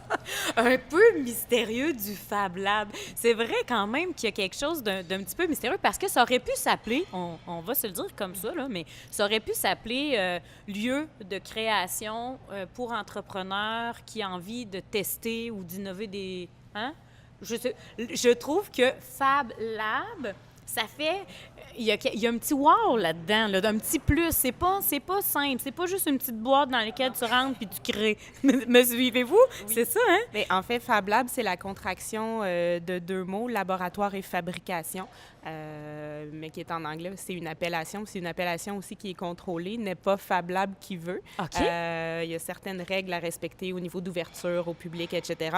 Donc, Fab Lab, en fait, c'est l'appellation aussi quand même là, la plus courante et c'est un laboratoire de fabrication, de prototypage rapide où on met à la disposition des usagers différentes machines qui vont servir au prototypage, que ce soit une imprimante 3D, des découpes laser, simplement un paquet d'outils qui vont du tournevis au marteau, à la sableuse, pour que vraiment les entreprises soient capables de réaliser un premier prototype. C'était le but original du Fab Lab, d'aider les entreprises qui sont à l'interne, qui fabriquent des choses, sans nécessairement devoir s'acheter chacun une imprimante 3D, mais d'avoir un lieu collectif de partage où on peut utiliser de façon ponctuelle ces équipements-là et en même temps côtoyer d'autres gens qui sont en train de développer différents projets puis pouvoir s'entraider un peu comme on peut le faire dans l'ensemble de l'écosystème du DigiHub. Et quand on dit mystérieux, c'est qu'il pourrait se créer des innovations dont on ne voudrait pas que personne entende parler avant que ce soit mis à jour. C'est-à-dire qu'on va là, on peut, un peu anonymement, là, créer ou profiler ce qu'on a envie de profiler, tester aussi, parce que, comme tu dis, on n'a pas tout le monde notre petit lab chez nous ou nos outils. Et là, on crée quelque chose qui pourrait éventuellement être connu de tous. Mais ce qu'il faut comprendre, c'est que Fab Lab, certains l'ont appelé aussi fabuleux laboratoire. Okay. C'est-à-dire que c'est une rencontre de gens qui n'avaient pas vocation à se rencontrer aussi dans un même lieu. Okay. Et donc, il peut se passer des étincelles. Et c'est aussi une autre manière d'apprendre l'informatique autrement, d'apprendre le numérique, d'apprendre les machines à commande numériques, puisque je crois qu'il y aura des machines à commande à découpe laser, il y aura une variété de machines de très haute gamme. Et donc, on ne sait pas ce qui va se passer. C'est ça qui est merveilleux dans ce laboratoire. Oh, oui. C'est que le mélange des genres permet l'innovation relativement ouverte. Mais on va s'inviter à participer à ça. Dans le sens que moi, je peux pas débarquer demain et dire « Oh, j'espère qu'il y aura des personnes super stimulantes dans le Fab Lab qui vont m'aider à exploiter mon idée. » C'est un lieu où est-ce qu'on réserve la place ou est-ce qu'on... Bien, c'est sûr que au niveau de la sécurité de l'utilisation des machines puis de l'accès, il y a certaines normes, il y a un certain contrôle parce que n'utilise pas qui veut une découpe laser, qu'on n'a jamais fait ça nécessairement. Donc, sur place, c'est sûr qu'il y a une personne qui peut aider, qui peut encadrer tout ça. Par contre, les gens qui vont aller là, on a différents types de clientèle. À la base, le projet est vraiment né d'une initiative où un entrepreneur qui travaillait dans le coworking sur un projet sur la fabrication de son prototype nous a dit ce serait intéressant d'avoir un lieu ici où, au lieu de faire ça sur les belles tables dans le coworking, j'aurais un espace de fabrication qui serait vraiment réservé, puis où j'aurais pas peur de laisser des petits bouts de fil que je coupe un peu partout, puis qui est vraiment dédié à ça. Fait que c'est là qu'on a commencé notre réflexion pour avoir un Fab Lab. Et au fur et à mesure que le projet se développait, on a eu un financement du ministère de l'Économie, de la Science et de l'Innovation pour mettre ça sur pied. Puis on continue le développement du projet avec d'autres partenaires également. Mais le projet s'est transformé aussi un peu parce qu'on a réalisé que, au-delà de simplement l'entrepreneur, bien, on peut avoir des clientèles qui font des projets étudiants qui pourraient à terme devenir une entreprise parce qu'on a un prototype intéressant en ingénierie, par exemple. On peut avoir des clientèles plus au niveau social, parce que le but du Fab Lab, c'est l'ouverture, c'est de créer un écosystème de gens où justement on ne sait pas qu'est-ce qui peut se passer, qui on peut rencontrer, et que là, bien, quelqu'un qui voudrait, qui avait une idée à la maison de ce qu'il pourrait faire et que là devient membre du Fab Lab pendant une période X, peut venir utiliser des machines, bien là découvre un peu des prototypes. Et là, on étend aussi éventuellement à d'autres clientèles qui pourrait être un grand groupe, une PME déjà existante et qui aurait simplement envie de prendre une journée ou deux pour investir les lieux, sortir de son milieu de travail habituel, venir faire de l'innovation autrement, être dans un milieu créatif qui est complètement différent, où il y a des machines qui n'ont peut-être pas nécessairement à l'interne dans l'entreprise, et de vraiment changer d'air, puis de se mettre, bon, bien, on est une journée, on fait de l'innovation, soit on est simplement notre petit groupe dans le Fab Lab, ou encore on bénéficie de l'apport de différentes expertises. Fait que finalement, c'est tout un lieu où plein d'expertises, plein d'intérêts vont venir se rencontrer, et là, bien, on verra qu'est-ce que ça peut donner. Ben exactement. oui, c'est ça, on va brasser ça. On s'inspire d'ailleurs dans le monde pour quand on réfléchit à un Fab Lab comme celui-là. Ça existe, il y a des trucs qui ressemblent à ça. Exactement. Moi, j'avais une expérience en France de Fab Lab sur un milieu universitaire. Donc, je suis arrivée forte de cette expérience. Et puis, j'ai fait des recherches, là, des articles sur ce qui se passe dans le monde entier. Comment monter un Fab Lab? Quelles sont les tensions qui peuvent exister aussi? Les problématiques, parce que vous avez soulevé quelques points de problématiques, par exemple, sur la propriété intellectuelle. Il y a aussi des points de problématiques sur le degré d'ouverture. Est-ce que vous avez soulevé ces 2 points-là? Et c'est particulièrement 2 points intéressants et qui sont en réflexion actuellement. Oui. Et sur l'ouverture, moi, je sais que, Maud, on en parlait tout à l'heure, mais tu disais qu'à l'origine, il n'y avait pas la volonté de cibler les PME ou les filiales de grands groupes ou les grandes entreprises. Et maintenant, il y a cette volonté aussi de s'adresser à des équipes projets qui pourraient venir innover autrement, travailler autrement, quel que soit le résultat du reste. C'est juste travailler hors des frontières de l'entreprise. Et ça, je trouve ça vraiment très intéressant. Et je lisais que ce type de lieu-là, physique, parce que même si on parle du numérique, on parle des technologies, ce sera un lieu physique, mais il y a les artistes qui étaient à la base des gens plus inspirés de ça, hein? Travailler la collaboration, de se rassembler, de créer ou de co-créer. Il y a quelque chose de très intuitif dans ça. Complètement, les artistes sont des entrepreneurs qui ne se disent pas entrepreneurs. Absolument. Et qui travaillent dans ce lien entre physique, parce que derrière, il y a toute une idéologie des makers, des faiseurs, de l'âge du faire. C'est un faire F-A-I-R-E, exactement. Et donc, c'est toute cette réappropriation par les consommateurs, mais aussi par les artistes, qui sont les premiers consommateurs, de réappropriation de la main, de l'intelligence de la main. Donc on va refaire manuellement des choses en faisant des prototypes numériques, en liant le faire très concret avec le numérique très virtuel. Et puis en appartenant à un réseau mondial. Le réseau mondial des Fab Labs, en se disant qu'un problème qui a été résolu ailleurs peut peut-être nous aider ici à Shawinigan. Et l'inverse, quelque chose qu'on va trouver à Shawinigan va aider dans le monde entier. Ça devient... tu sais, on parle de ça, c'est presque effrayant. Parce que c'est rempli de possibilités. T'sais, alors, Maud, on parlait d'une échéance qui devrait avoir lieu à l'automne, mais même dans notre façon de concevoir un Fab Lab, j'imagine qu'il faut se garder une ouverture parce que quand ça va commencer, on va voir ce que ça va donner. C'est un peu ça. Quel type d'expérience va venir se vivre là? Quel intérêt ça va susciter? Quels projets vont voir le jour en premier? Absolument. Puis comme, en fait, quand on parle de ça. Oui. Mais c'est excitant. Puis il n'y en a pas beaucoup dans la région encore. Il y en a un au Collège La Flèche qui est tout récent, mais qui est surtout destiné à l'usage des étudiants là-bas. Nous, en fait, on veut vraiment l'ouvrir à la communauté le plus possible pour que ce soit enrichissant tant au niveau entrepreneurial, au niveau de l'innovation dans les grandes entreprises, au niveau des étudiants, pour être en parallèle avec la formation ou des projets entrepreneuriaux, comme on disait, qui pourraient voir le jour et être accompagnés une fois les études puis l'accompagnement par le carrefour d'entrepreneuriat et d'innovation qui serait terminé. Mais depuis qu'on a lancé, qu'on a débuté les travaux du projet il y a 2 ans avec la réflexion, aller jusqu'à maintenant, il y a énormément de choses qui ont évolué. Puis aussi, en partie grâce à Cécile qui nous amène un paquet de réflexions sur, on avait, par exemple, un Fab Lab avec une vocation entrepreneuriale pour aider les jeunes entreprises à se développer.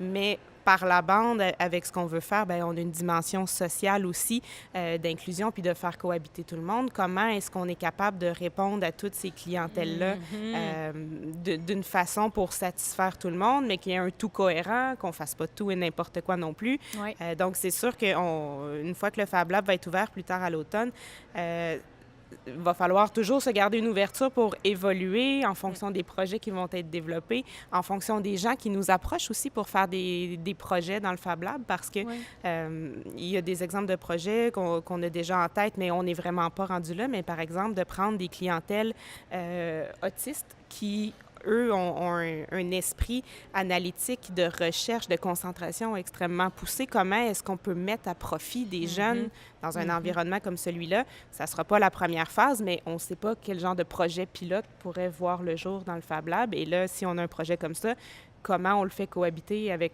la grande entreprise, avec les plus petites entreprises qui sont en démarrage ici? Bien là, c'est plein de beaux défis et de questions qu'on va avoir à se poser éventuellement, mais on demeure toujours extrêmement ouvert à toutes les possibilités que ça pourrait nous amener, parce qu'on ne sait pas trop où ça peut nous mener en bout de ligne. Oui, exactement. C'est ce qui est vraiment fantastique dans ce projet-là aussi. J'ai envie d'ajouter que les Fab Labs, les premiers Fab Labs datent plus d'une dizaine d'années. Donc, nous, à Shawinigan, j'ai vu dans la journée de co-développement, on a fait une journée de co-développement pour impliquer la communauté. Eh bien, il y avait des verbatims, des extraits qui disaient nous, à Shawinigan, on veut faire les choses différemment. Et on va faire aussi un Fab Lab qui va tenir compte de toute cette expérience d'une dizaine d'années. Et c'est pour ça que quand Maud disait on ne sait pas encore, parce qu'on veut que la communauté entrepreneuriale, mais aussi communauté municipale, locale, s'approprie cette notion-là et fasse du Fab Lab son lieu de jeu, son bac à sable. Exactement. Son bac à sable, oui, que je lisais aussi quelque part et que je trouvais vraiment intéressante, cette idée-là. Oui, le bac à sable. Et par rapport à la chercheure qui doit faire connaître ou connecter les étudiants à l'entrepreneuriat, est-ce que vous pourriez complètement venir créer et amener les étudiants se connecter dans ça et proposer des idées de qu'est-ce qui arrive maintenant? Oui. Moi, j'ai un cours de MBA, de MBA, de créativité. Et donc, on fait des séances de créativité. Et c'est vrai qu'à terme, on serait très intéressé par venir faire une séance de créativité dans le Fab Lab. Oui. Et l'intérêt, c'est on ne sait pas ce qu'on va faire. Oui. C'est ça qui est intéressant. C'est qu'on va faire peut-être à partir de rien quelque chose qui va être intéressant ou pas. Mais le but, c'est le chemin. C'est le processus que va prendre le groupe d'étudiants ou les groupes d'étudiants dans cet espace-là.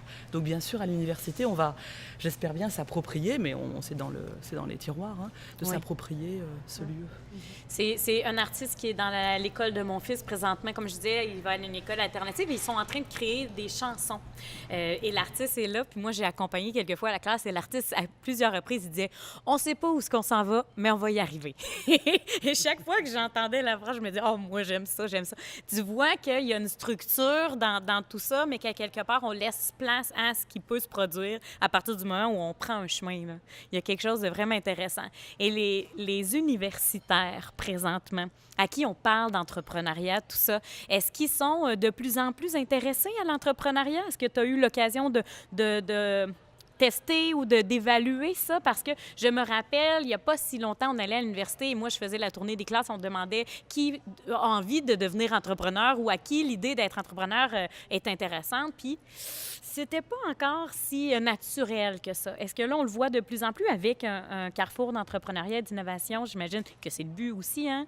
Depuis qu'on est ouvert, on remarque vraiment une forte émergence des étudiants qui veulent partir des projets. Puis on est étudiant, mais aussi diplômé jusqu'à 5 ans.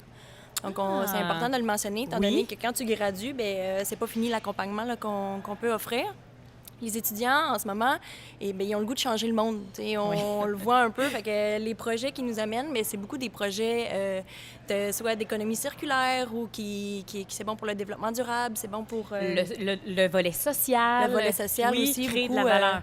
Comme avec le pôle d'économie sociale, là, qu'on est en train de partir un parcours d'incubation en économie sociale.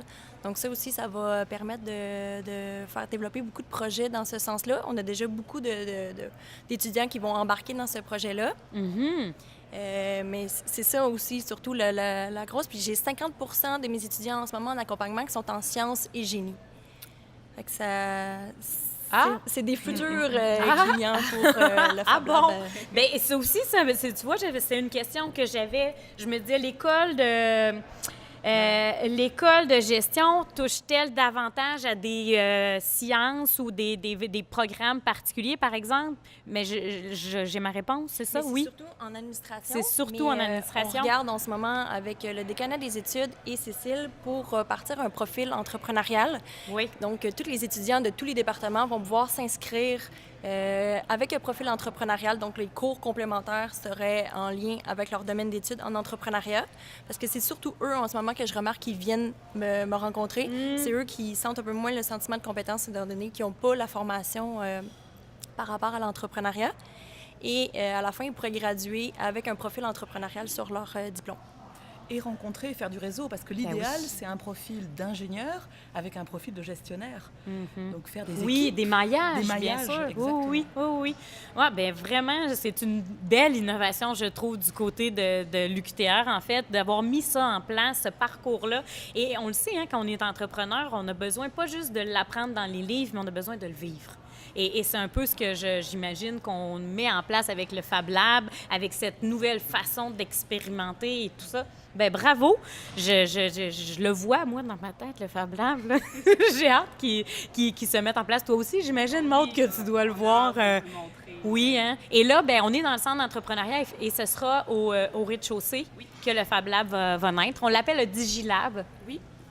En fait, au départ, on devait être à l'étage du DigiHub, puis finalement, à force de réflexion dans le projet, comme le centre d'entrepreneuriat a plus un espace de fabrication plus industriel, c'était plus logique de le descendre au rez-de-chaussée, tant pour transporter les matériaux, les équipements, que d'être en face de la personne qui a son atelier d'usinage ou de fabrication. Fait que ça fait un tout cohérent vraiment sur les 2 étages avec le centre d'entrepreneuriat, avec le DigiHub. Puis c'est ce qui a ralenti un petit peu le projet parce qu'on a dû refaire les plans pour descendre au rez-de-chaussée, mais en bout de ligne, je pense que ça va être vraiment plus efficace puis ça va vraiment améliorer la synergie puis la collaboration entre l'écosystème.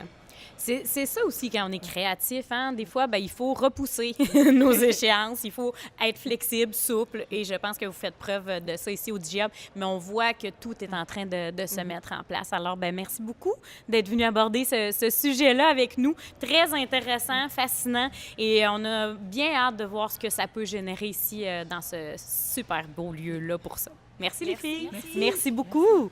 Alors, aujourd'hui, c'était une émission qui abordait comment on peut se former à Shawinigan, entreprendre et faire carrière, des super invités. Comme je le dis à chaque fois, on dirait qu'avec chacun de nos invités, on préfère une émission complète, on le sait, mais c'est pour vous donner le goût d'aller plus loin. Rendez-vous sur le site du Centre du Carrefour Entrepreneuriat de l'UQTR. Allez découvrir le site du DigiHub Shawinigan. Tenez-vous informés de qu'est-ce que c'est un DigiLab qui va naître ici à Shawinigan. Et en terminant, je vous invite samedi qui vient, le 25 mai prochain, au parc Saint-Maurice, Shawinigan. Ce sera l'événement Je bouge avec mon doc. C'est un moment, je suis porte-parole pour la population de cet événement-là. Ça fait déjà 13 ans que ça connaît un beau succès. Les gens sont invités à venir bouger, marcher, courir. Il y aura de l'animation pour les enfants aussi. Ça commence à 9 h au parc Saint-Maurice, au centre-ville de Shawinigan. Alors, vous êtes vraiment les bienvenus. En terminant, je remercie toute l'équipe de Nous TV pour cette belle collaboration et notre nouvelle directrice de plateau, Diane Parent, alias ma mère, qui était ici aujourd'hui avec nous. Merci à vous d'avoir été à l'écoute et de continuer de nous suivre. Et merci à nos partenaires, le Centre d'entrepreneuriat Alphonse Desjardins Shawinigan, le DigiHub, la Philanthrope, la radio CFUT, le 92.9 ici, l'Hebdo du Saint-Maurice, le Trou du Diable, qui est notre bon partenaire, Osez tout aussi. Et je remercie aussi Abaca pour les tenues qui me permettent de porter à chaque émission. Alors, merci à vous tous d'être là et je vous invite à partager l'émission et à la visionner en grand nombre. Et c'est un prochain rendez-vous le 6 juin prochain. Merci d'être là.